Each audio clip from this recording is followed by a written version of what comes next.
it's about the whole experience of going to a festival. You go for the experience, you go for the vibe, you go for the you go for that trip. In Glastonbury, bitch. It's like you're walking into almost like sort of a fairyland. You know, it's like, you know, 1 minute you're on the street in a city, the next minute you're in a field, or many fields, at Glastonbury. It's a remarkable experience, and I think I can only describe it as that. It's not just about music, it's about the whole experience. Yeah, first in Glastonbury! Number 7, first one, yes! Thanks to a beer was a mighty glid. He needs a rest, or at least he says so. You probably think that he slipped his lid because he wears high heels and has no white soap. It started in 1970, and the entry fee was £1 and a free pint of milk. And I think Mark Bolan and T-Rex played that year. So from 1970 right the way through to 2013, so we've had like 43 festivals. The reason it's so successful, I think, has to come down to Michael Eavis. It has to come down to the boss. It's a super place for it. It's absolutely ideal. It's a kind of a euphoria down here. You know, it's away from the awful realities of life. It's a nice place.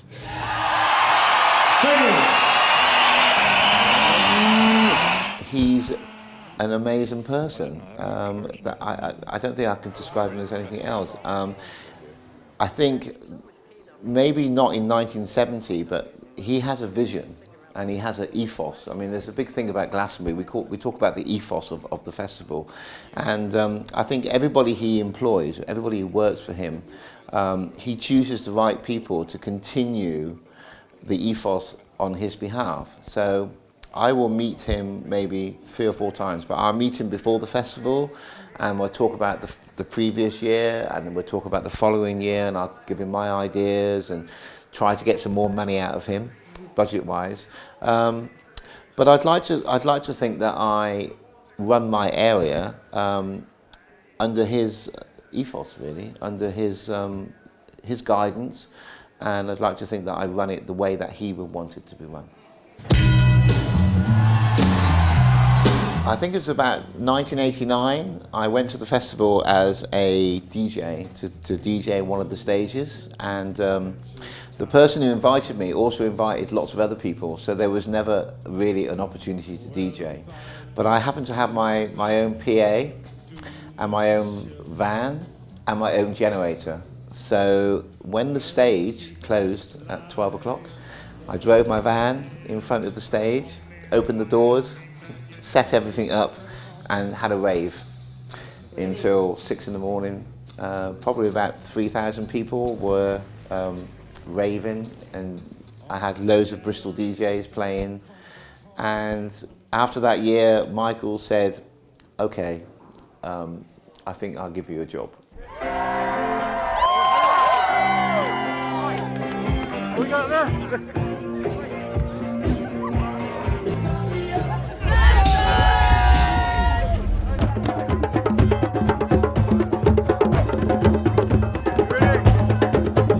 We have like 4 festivals, and then we have 1 year off. So it's 4 years on, 1 year off. And when we have the year off, it's always a good opportunity to like sit back, take stock, see what works, what doesn't. For instance, in my own area this year, we completely changed the whole area. It used to be called the Dance Village, and now it's called Silver Haze. The name Silver Haze came about from one of the names of the field.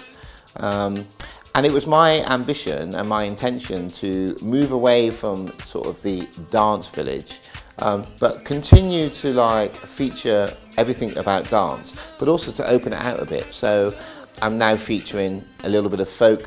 I'm featuring quite a lot of reggae and roots and dub and dancehall. But I'm also, keeping with what's happening up to date in the dance scene.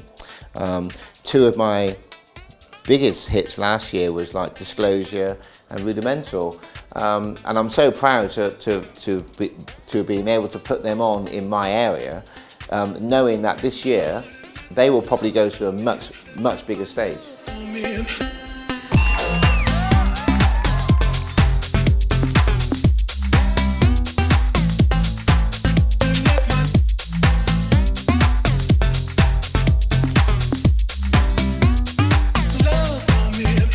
I'd say that like 75% of what I book in my area, which is about 240 acts, 75% of them are either represented by an agent or a manager, and maybe the other 25% is what I find, because I travel quite a lot around the world and I see a lot of different things. So if I see something I like to put myself in the audience position, and I think, will my audience like this? And if I think that's the case, then I'll book them.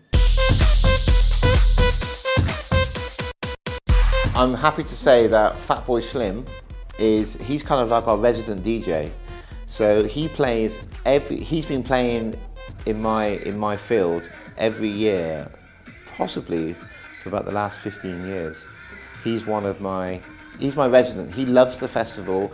He understands the ethos. We pay him a fraction of what he's worth. It's a very, very young audience now. I would say that the average age now is probably about 18, 19, whereas maybe 10 years ago it may have been something like 25, 26. Everything is like pre-booked. So we sell out in October, 150,000 tickets sold out in 1 hour. Circus and theatre, you know, green issues, future green, permaculture, you know, the whole hippie thing is still there.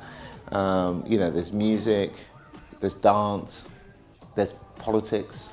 You know, Michael supports, you know, he gives thousands of pounds away each year to like good causes and charity. The main beneficiaries are Greenpeace and Oxfam and WaterAid. So he's very politically minded, and I don't think there's any other festival in the world that gives over £2 million to charity, which is what Michael does.